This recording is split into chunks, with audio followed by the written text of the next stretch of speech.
Hello, Stockholm! Hello. Good to see you. First Agilist, fit for the future. As you all know, in order to go to the future, you need to start from where you are and also go back in time, as they say in the movies. So the world today, turbulent times, right? War. Pandemic, almost over, but economic, social upheaval. Turbulent times. Recognize yourselves? Yeah. Tell you what, it was worse. Going back to China 2,500 years ago, they had wars, they had pandemics, they had economic and social upheavals for several hundred years. We're talking not 10x, we're talking 100x worse. Time and space. China. It wasn't even China at the time. It wasn't formed yet. What useful leadership patterns can we find? What can we be inspired from 2,500 years ago from the first Agilist? Commercial break, technical timeout. I will keep this brief. This is me. I'm Eric. I wrote a couple of books on strategy and leadership. I've been heading up product development organization and service organization of up to 400 people. I was one of the navigators of a large agile lean transformation journey, 7 years, 2,000 people, 2 continents, 10 sites. I'll spare you the details because we're talking about other things. And we're not going to talk about this either. Erlang, Elixir, I love those, and you can talk to Lennart Fridén or myself in the hallways. So back to China 2,500 years ago. Wars, pandemics, economics, and social upheavals. 100x compared to today. What can we find from the first Agilist?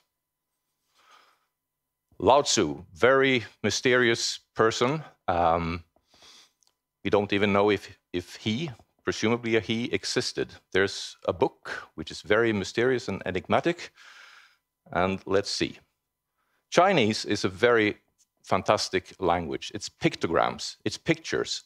And you can take simple pictograms meaning very concrete things like ear or listen, mouth or speak, and some kind of completeness in this case, very concrete things, and you can turn them into concepts, abstract concepts.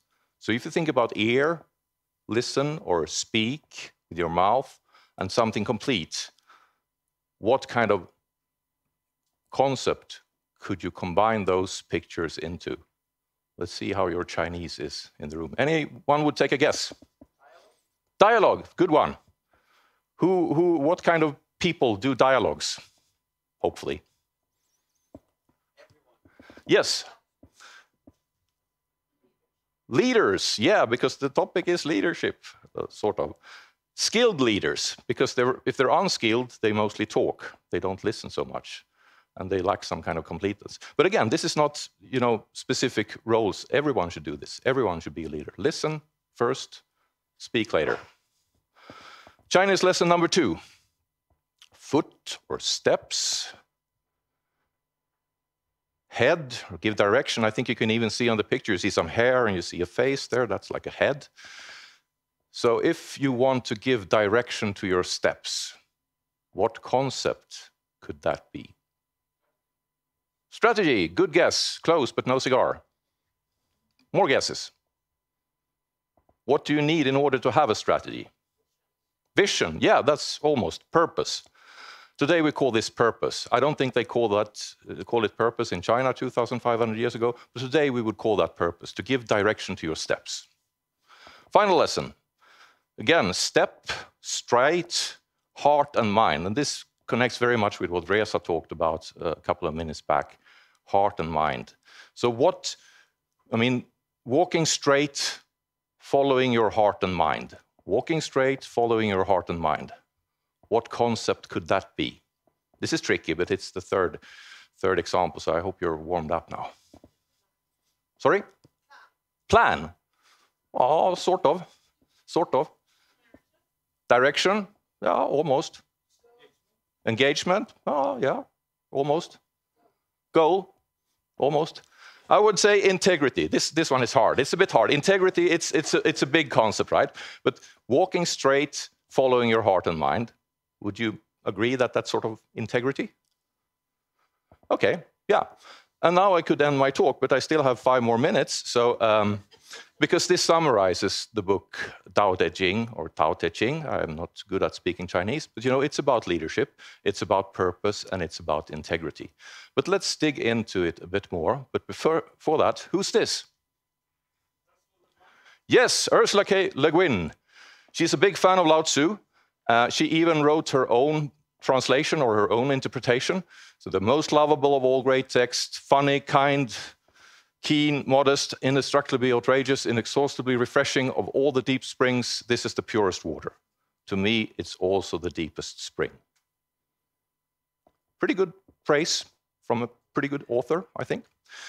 But, you know, Surgeon General's warning, serious study and contemplation, but don't take him too seriously, because there are hundreds of translations, hundreds of interpretations, and sometimes you wonder if they read the same book. So be mindful of the book and don't take him too seriously. Yeah, so I'm going to dig in a bit deeper than those 3 pictograms. We have stakeholders, we have needs, we have capabilities. In this case, societies, communities, families, individuals. Back in what is now called China, 2,500 years ago, they had a need, sustainable success in turbulent times. You could call it stay alive and thrive because of the wars, pandemics, social upheavals for several hundred years.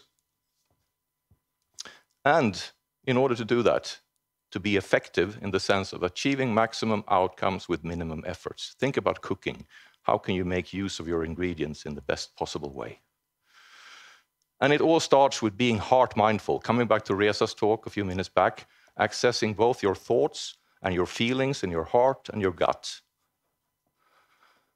Being aware, sensing without labels and judgment, taking in things with an uncluttered mind, not having too many preconceived characteristics or labels. Integrous, we talked about that, walking straight, following your heart and mind. Super important. And then assuming the integrity of others, we could call that trust, or assume positive intent, if you will.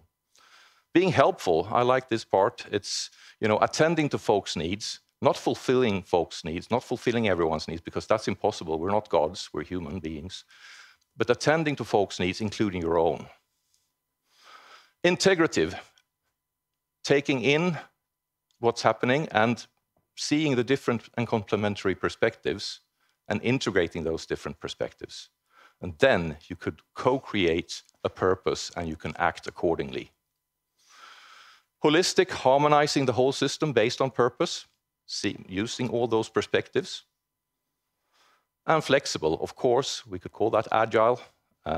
But you know, if things are turbulent, you want to be able to change when circumstances change. Collaborative, enabling cooperation without pressure and control. This comes back time and time again in almost all the verses. Avoid pressure and control. Create conditions for self-organization. You know, when people have completed something, we did it ourselves. That's what Lao Tzu aims for. And then you're effective. And then you sustainably thrive in turbulent times. Yes, so leadership, harmonizing with Lao Tzu. I won't go into the details because I just have a little over a minute left, but I would encourage you to check out Nora Bateson, Dana Zohar, Mary Parker Follett, and Kim Scott. They're totally harmonizing with this. And if you haven't checked them out, I mean, it's truly inspiring. I also want to mention Rendan Heyi. We will hear more about that tomorrow from Thomas Björkholm. Also, Beyond Bandaging. Bjarte Bogsnes is here tomorrow, so we can dig more into that. And of course, we can talk in the hallways. Companies harmonizing with Lao Tzu. Hire, you'll hear more about that tomorrow from Thomas Björkholm. I think there are people who know Spotify quite well here at the conference. Scania is a sponsor, so I'm sure you can talk to the people from Scania as well. If you want to hear more about what we do in Airline Solutions and Trifork, you can talk to me. Who's this? Kent Beck, yeah.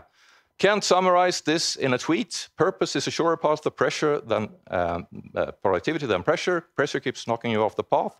Purpose keeps bringing you back onto the path. So, to be fit for a turbulent future, consider the first Agilist advice. Make your purpose, walk your path with integrity together. Thank you.